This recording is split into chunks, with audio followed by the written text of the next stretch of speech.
แนมว่ามันลงหอนน้ำนี่คิดว่าน้ำต้องพุ่งขึ้นมาแน่นอนเลยน้ำที่ต้มพี่น้อยโอ้คัก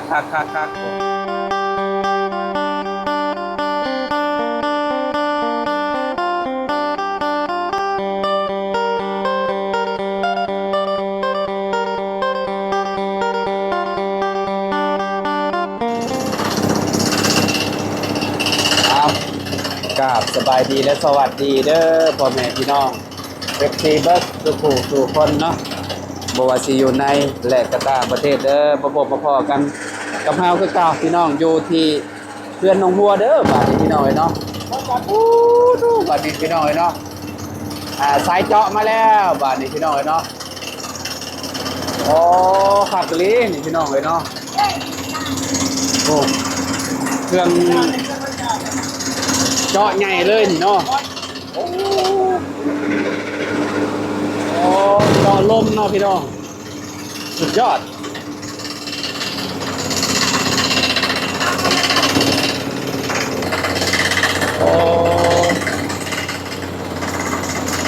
อยู่แถวเมืองเฮานี่บ่ได้มีได้พี่น้องเลยเครื่องเจาะใหญ่แบบนี้นะคือนี่แต่เครื่องเจาะนี่น้อยอ่ะนี่แบบใหญ่แห้งอ่ะก็แนมว่ามันลงหอนน้ำนี่คิดว่าน้ำต้องพุ่งขึ้นมาแน่นอนเลยสุดยอดเลยแหละมันเจาะหอดพินด้านแล้วเนี่ยตอนนี้เนี่ยมันพุ่งขึ้นมาพอเพื่อนต้องสนใจกันก็จะนั่งไหนเนาะแปลว่าเจาะลงแล้วก็ตอนนี้นะมันยังอยู่มันยังมีดินพี่น้อยแล้วมันยังบ่ฮอดน้ำเนาะควันมันเลยขโมงเลย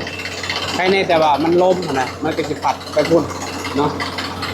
อีกอย่างหนึ่งเพื่อนน้องพัวนี่ก็แบบเพิ่นก็สิบ่ติดกับเพื่อนกับเจ้าปันใดนะแบบสิติดแต่เพื่อนลังนั่นพี่น้อยเนาะเพื่อนลังนั่นน่ะใกล้กับเพื่อนน้องมองเจาะน้ำนะ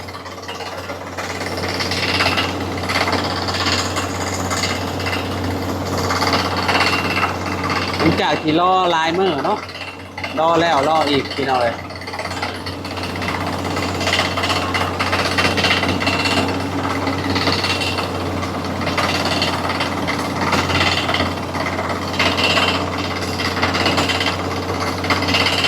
โอ้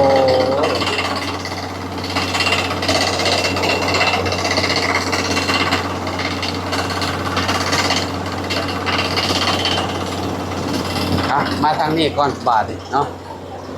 เป็นอะไรเนาะยังไงลุงโอ้ยสบายสบายดี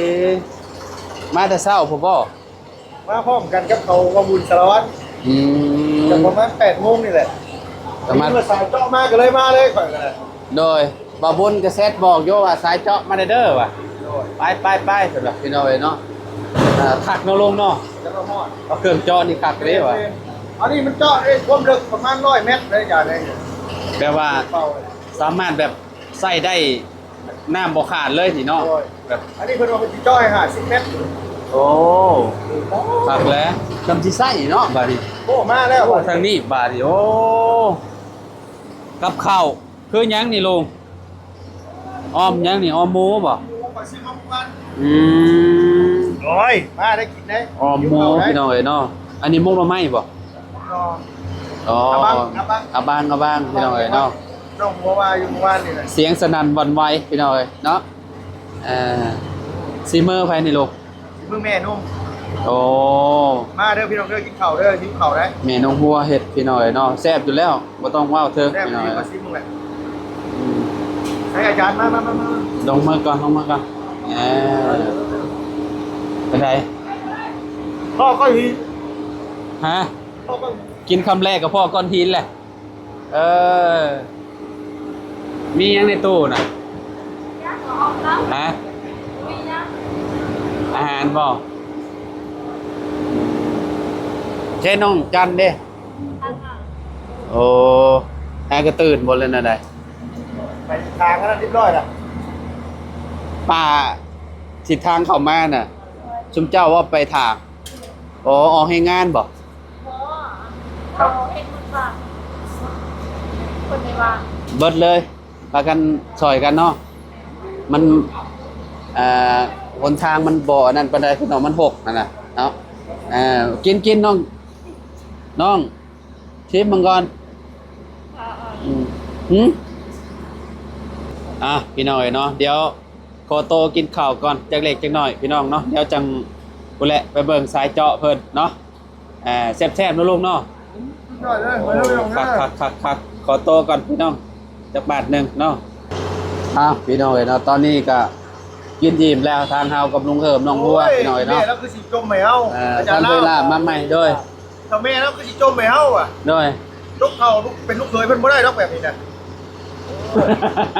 บ้านเฮาเพิ่นถือได้นี่ กินแต่ทางปางบ่ บ่ค่อยเคยจกแบบนี้ค่อยเคยจกแบบนี้ค่อยน่ะ คณะพวกเราบ้านทั้งว่าครับ บ่ค่อยกับลุงเหิมอยากคล้ายๆคือกันแต่คนกินข้าวก็ไม่ได้อยากจบแบบนี้ จะเป็นอย่างมันอยู่ใจกลางคือว่ามัน มันอ่อน มันอ่อน และมันอยู่ทั้งคอคือแบบ มันอยากกรอบๆอยากแข็งเลยหั่นน่ะ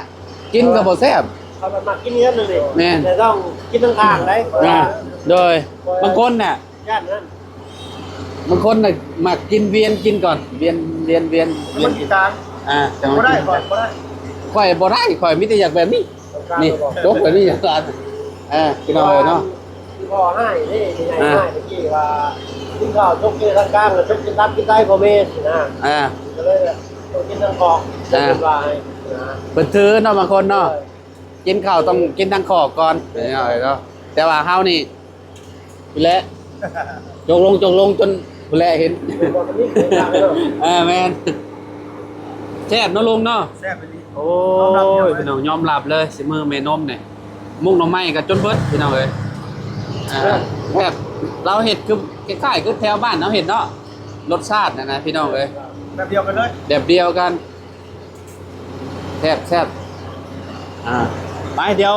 ไปเบิ่งเพิ่นเจาะก่อนลุงโดยเนาะไปเคยละเนาะ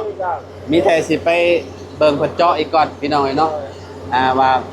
ตอนนี้ใกล้แล้วบ่เนาะคะแนนมันลงห้อนน้ำมันสิพุ่งกันได้น้ำเนาะ เป้าเว้ย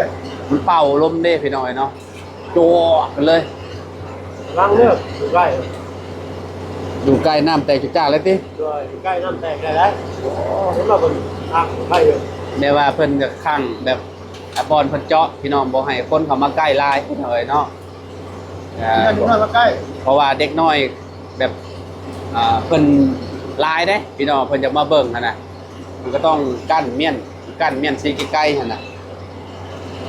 น้องจันรถยังบ่มาอยู่เนาะไปเบิ่งก่อนพี่น้องเอ้ยเนาะฮอดใส่แล้วบาทนี่อ๋อยังควันกุบๆอยู่ลุงเนาะโอ้พี่น้องเอ้ยเนาะควันอยู่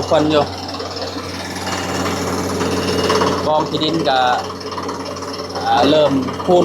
ขึ้นแล้วเริ่มลายแล้วพี่น้องโอ้ทางน้องจันกับมาแต่เพื่อหน้าอยู่เซ่พี่น้องเอ้ยเนาะโอ้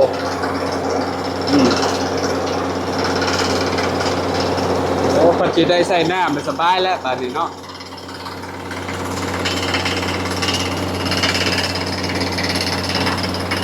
เสียงจอลมขัดพี่น้อยเนาะ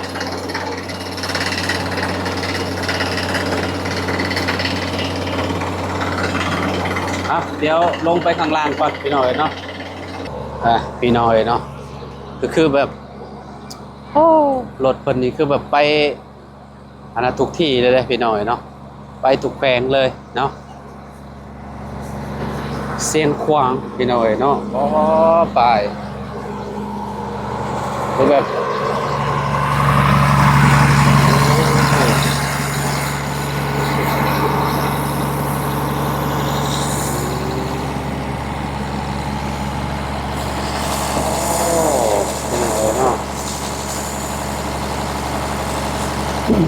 ฟังนี่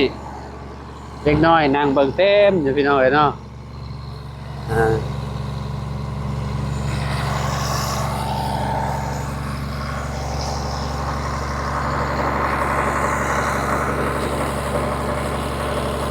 อากาศคักพี่น้อยเนาะแบบ มันคึมดีนะเฮ็ดเวียกก็คือสิบ่เมื่อยปานใดเพราะว่าสุดยอดเนาะ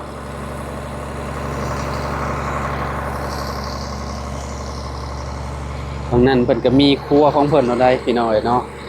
บ่ได้ยากโอ้ต้มแกงหน่อไม้ตามสบายเลยเป็นเห็ดพี่น้อยเนาะ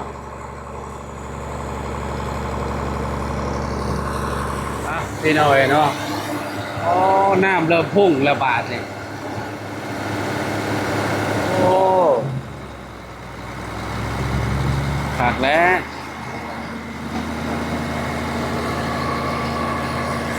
ขี้ดินคือสิบ่พุ่งแล้วบาดนี่พี่น้อยเนาะตอนแรกๆขี้ดินนี่บ่ให้ว้าวก้นปุ๊บ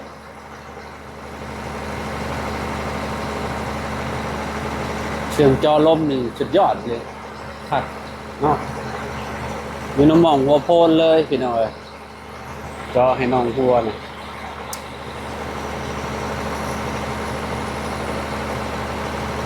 ต่อไปก็มีแต่เดินเนาะเดินท่อเข้าห้องน้ำพี่น้อยเนาะมันจังสายยางนั่นแหละเอาสายยางเอาเนาะสายยางมัดใส่แล้วก็เอาเข้าห้องน้ำเนาะห้องน้ำเพิ่นเนาะพี่น้องเอ้ย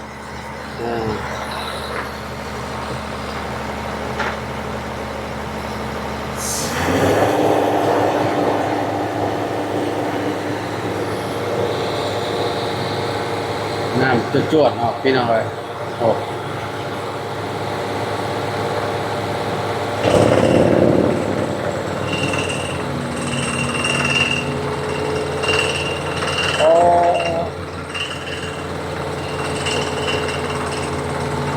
ควันเพาะพี่น้องเอ้ยโอ้คนอ่ะโอ้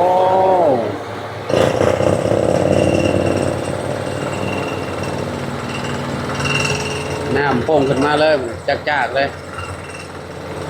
จากควันมาจากน้ำได้แม่ก็เป็นช่วงๆเดี๋ยวเจอหน้ามันจ้าขึ้นมาสบายเลยแล้วเนาะครับเดี๋ยวครับ ฮะ แรงกันมันเองแรงกันมันสูงเลย แม่ ไม่ต้องห่วงไม่ต้องห่วง นั่นเองเห็นบ่อน้ำพุ่งขึ้นมาจากยากพี่น้องเอ้ยเนาะ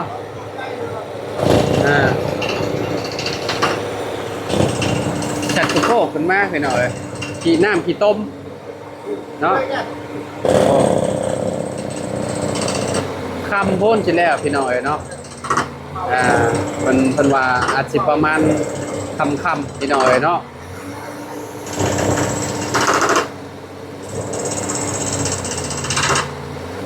โอ้น้ำกี่ต้มพี่น้อย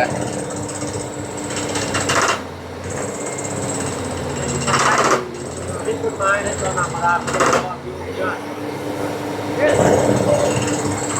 เคยเห็นในงานแบบนี้นะ แม่นว่า ด้วยเคยเห็นถึงยอดเป็นนี่แต่ว่าเห็นต้นเป็นเลยนะ คือกันนั่นแหละข่อยอยู่แถวบ้านไม่แต่เห็นแต่เครื่องน้อยๆอ่ะเครื่องที่ว่าเพิ่นเจาะ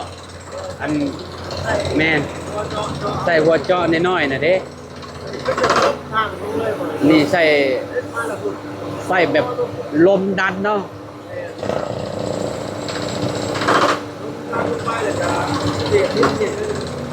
แบบว่าหัวเจาะมันหมุนเนาะมันหมุนแบบว่า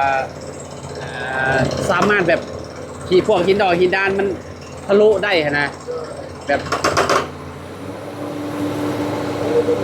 ฟังเสียงนี่ก็บ่เฮงก็นอนอยู่พื้นเนาะแบบว่าแก่นเฮงนะพี่น้องเอ้ยโอ้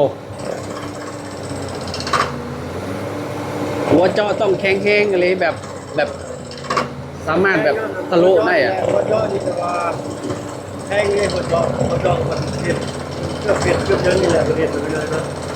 ถ้าจะบอกมึงนี่ฉลาดดีนิดนึงเลยเอาทุกคนนะ สุดยอดเลย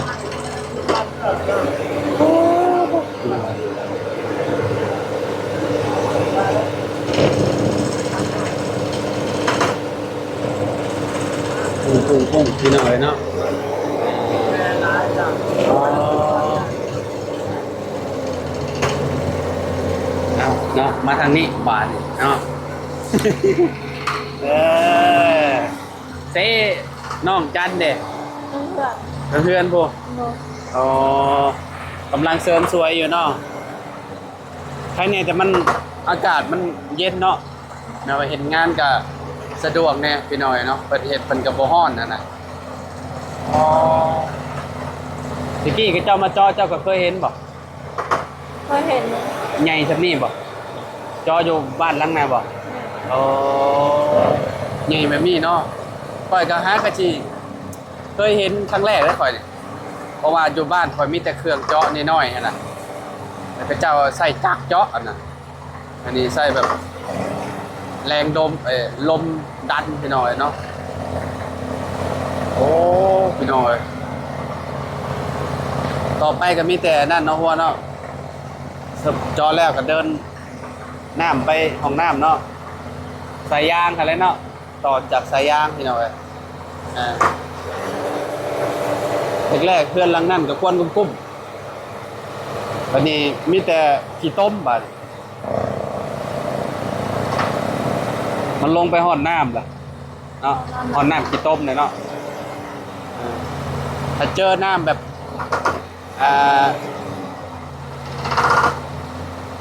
น้ำในลายมันก็จะพุ่งขึ้นเห็นบ่พุ่งขึ้นจ้า